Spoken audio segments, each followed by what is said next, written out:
ශ්‍රී ලංකා කණ්ඩායම සහ ඇෆ්ගනිස්තාන කණ්ඩායම අතර පැවැත්වෙන තුන්වන එක්දින තරගයක් දිනේදී ක්‍රියාත්මක කරනවා. අද දිනේදී ප්‍රථමයෙන් පන්දුවට පහර දෙන්නේ ඇෆ්ගනිස්තාන කණ්ඩායම. අපි දැක්ක අද දිනේදී ඇෆ්ගනිස්තාන කණ්ඩායම හොඳ ආරම්භයක් ලබා ගන්නවා. විශේෂයෙන්ම පළමු කඩුව ලකුණු 39ක් කරා ඉබ්‍රාහිම් සද්රාන් සහ රමනුල්ලා ගෝල් පසුබිම් දැක ඕනි තමයි වේගෙන් ඒ ලකුණු සංඛ්‍යාව ලබා ගන්නවා.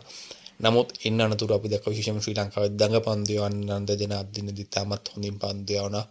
දුනිත් වෙල්ලාලගේ සහ අකිල දනංජ. ඉතින් දුනිත් වෙල්ලාලගේ සහ අකිල දනංජ අද දිනේදී ක්‍රීඩා කරන්නේ වනිදු හසරංග සහ මහේෂ් තීක්ෂණ වෙනුවට. මොකද මේ ක්‍රීඩකයන් දෙදෙනා මේ තරගයට අපි දැක්ක උන්ට විවේකයක් ලබා දීලා තියෙනවා. ඉතින් අද දිනේදී දුනිත් වෙල්ලාලගේ ඉතාමත් හොඳ පන්දු යෑමක් ඔහු වාර්තා කරා. ඔහු පන්දු වාර 10ටම ලබා දුන්නේ ලකුණු 38ක් පමණ කටළු දෙකක් ලබා ගත්තා. ඒ වගේම අකිල දනංජ ඔහුගේ පන්දු වාර 10ට ලකුණු 54ක් ලබා දුන්න කටළු දෙකක් ලබා ගත්තා. ඉතින් ඉන්න අනතුරු අපි දැක්ක විශේෂයෙන්ම ප්‍රමෝද් මදුෂාන් ඉනිමේ අවසානයේ වෙනකොට ඔහු කටළු ලබා ගත්තා. ඉතින් බොහෝ දෙනා විශ්වාස කළේ විශේෂයෙන්ම රාමත් ෂහ ඔහු ලකුණු 65ක් ලබා ගත්තා. ඒ වගේම අස්මදුල්ලා ඔමර්සයි ඔහු ලකුණු 54ක් ලබා දුන්නා. මේ ක්‍රීඩකයන් ඉනිමේ උන්ගේ ඉනිම ක්‍රියාත්මක කරනකොට බොහෝ දෙනා විශ්වාස කළේ අද දිනේදී ඇෆ්ගනිස්තාන කණ්ඩායම ලකුණු 300 350ක් වගේ ලබා ගන්න කියලා. නමුත් මේ ඉනිම එතරම් ලොකු ලකුණු සංඛ්‍යාවක් ලබා ගන්න නොදී විශේෂයෙන්ම අවසාන භාගයේදී ශ්‍රී ලංකාවේ පන්දු යවන්න ඉතාමත් හොඳින් පන්දු යවුවා. ඉතින් අපි බලාගෙන ශ්‍රී ලංකා කණ්ඩායම අද දිනේදී මේ ලකුණු සංඛ්‍යාව ලබා ගන්න